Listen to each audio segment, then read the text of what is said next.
Hello everyone, మీ ఇంట్లో పాలు ఇరిగిపోయినాయా? దీంతో పన్నీర్ చేద్దామా లేక స్వీట్ చేద్దామా అని ఆలోచిస్తున్నారా?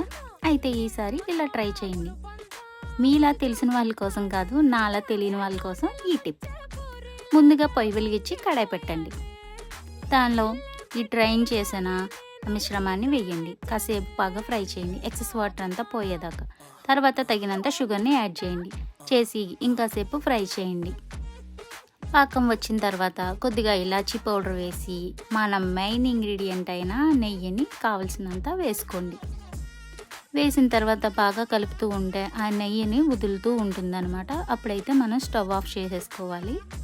ఇదంతా మాకు తెలుసు కానీ నువ్వేంటి చెప్పేది కొత్తగా అనుకుంటున్నారా? ఇక్కడే చిన్నదండి. ఈ మిశ్రమాన్ని పట్టుకెళ్ళి మిక్సీలో వేసి తిప్పండి, మెత్తగా అవుతుంది. చిన్న పిల్లలు కూడా చాలా ఇష్టంగా తింటారు. చాలామందికి కలాకండ్ ఇష్టం ఉండదు, పాలకోవా ఇష్టం ఉంటుంది. మనం ఇలా చేసి పెడితే వాళ్ళు ఈజీగా తింటారు. సబ్స్క్రైబ్.